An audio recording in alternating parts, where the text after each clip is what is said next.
Minister बंधु दक्ष मंत्री सुरेश पुजारी जी जानते कि नहीं एणे लोक कहुचे बैन करागला आउटसोर्सिंग एणे 2022 रे बीजेडी सरकार बैन कला कॉन्ट्रैक्चुअल अपॉइंटमेंट 2025 रे मोहन सरकार बैन कला आउटसोर्सिंग पुणी एगेन केमती 21/11 रे 58-55 litre number board of revenue चिठी कला एंगेजमेंट गाँ साथी कुआड़े जी गाधे जी विद्याधर महांती मु जड़े श्रमिक नेता विधानसभा चलती विधानसभा आप भट्टा कथा उठाउछन्ते आउटसोर्सिंग कथा भी बहुत लड़ाई कर बर्तमान जब विधानसभा चली आप कौन रखिए धन्यवाद दूचे आपन को चलित विधानसभा नवेम्बर 27 आरंभ होइछि सर डिसेम्बर 31 बड़ प्रक्रिया किंतु सरकार निकट मोर ये नवेदन विधानसभा जहाँ ओडिशा रे सामग्रिक परिस्थिति देखा देछि यह विधानसभा आलोचना करा ना सरकार केवल बजेट 10,000 कोटी कोटी 531 कोटी कोटी 400 कोटी यहीटा खाली पास करने विधानसभा होइछि मु कही रखे आउटसोर्सिंग भत्ता हिताधिकारी मानकर प्रसंग ओडिशा साधारण लोक अनेइछन्ति अनेक आउटसोर्सिंग कर्मचारी बहुत भार संघर्ष जारी रखिछन्ति मु देखुछि ए जारी करिवार कारण होउछि जे मनोज आहूजा जी जे चीफ सेक्रेटरी ओडिशा से कहिले आमे 44,000 पोस्ट बर्तमान इमिडिएट फिलअप करिवु देइतिले प्रेस मु सरकार मानिबे नै माननीय मंत्री कोड कोन कहउछन्ति एडा माने कथार किछ नै किंतु the chief secretary of the state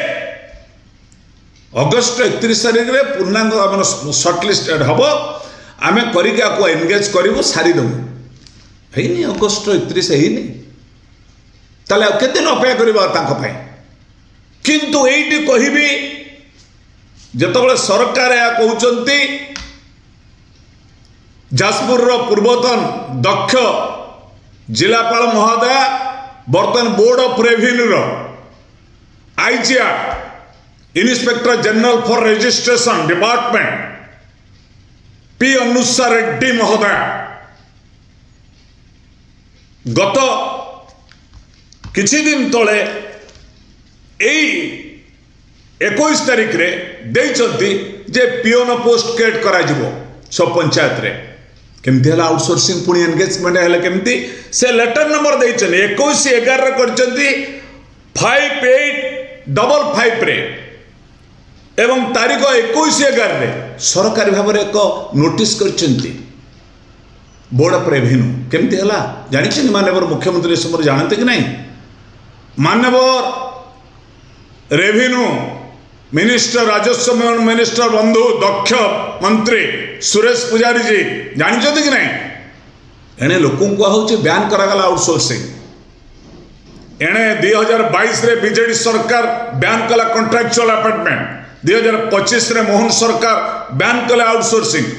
पुणी एगेन केमती 21/11 रे 58-55 litre number board of revenue चिठी कला एंगेजमेंट गाँ साथी कुआड़े जी गाधे जी जो मान को आगे देइछ जो माने 10-15 वर्ष धरी खटी कथा आगे रख से पियोन कर दियो बर सरकारी भाव में कर आउटसोर्सिंग ना धर ना बैन सरकार करिछि आमे करिनु जदि आउटसोर्सिंग बैन ये दोमुहा कार्य कौट चली ये माको विरोध करुच्ची अनुरोध करुच्ची धन्यवाद दौची विधायक शारदा प्रसन्न जेना महोदय गत थर आउटसोर्सिंग पर विधानसभा से भल प्रसंग रखी धन्यवाद दौची आशा करुच्ची तांको भली अनेक विधायक दक्ष विधायक अच्छा चुप कहीं रही आपण मैंने ये प्रसंग आणतु दुईट प्रसंग आणतु ओडिशा एक प्रसंग होची आउटसोर्सिंग कॉन्ट्रैक्चुअल अपॉइंटमेंट 10-15 वर्ष धरते भविष्य अंधकारमय दुई रे भत्ता हिताधिकारी यही दुईटा प्रसंग पर सरकार को घेरंतु जिद धरी बसंतु समाधान करंतु आपनकर टाटा पावर कर्मचारी कहतु हेल्थ डिपार्टमेंट एनआरएचएम कहतु एम्बुलेंस ड्राइवर कहतु हेल्थ डिपार्टमेंट रिलेटेड नर्स माने भी अछंती ब्लॉक ठारो तहसील फॉरेस्ट कतरु आरंभ करी water resource department there are many department law department रे मध्य जो मान रही कथा उठाऊ ना सरकार गोटे दिंतु लिस्ट मागंतु प्रश्न 31 तारीख डिसेंबर 31 तारीख पर्यंत जे मान्यवर विधायक पचारतु मान्यवर मुख्यमंत्री दिंतु को डिपार्टमेंट रे केते outsourcing how many year they have spend केते दरमा पाउछन इंजीनियर आईआईटी रो इंजीनियर माने 13,500 रे काम करूछन आईआईटी आईटीआई नुहे आईआईटी रो इंजीनियर्स माने बीटेक इंजीनियर माने they are getting only 13,500 salary ये काउ के कहबो से कोन होचंती हाउसकीपिंग मु विरोध करुच्ची मु आशा करुच्ची सरकार ये चलित विधानसभा रे मोर मान्यवर विधायक विधायिका भौणी मान को अनुरोध ये प्रसंग भाव में सरकार को पूरा घेरंतु विधानसभा हुलदुल हो भितर लड़ाई हम बाहर लड़ाई हम ओडिशा एक परिवर्तन हम ए आशा विश्वास आम रखी।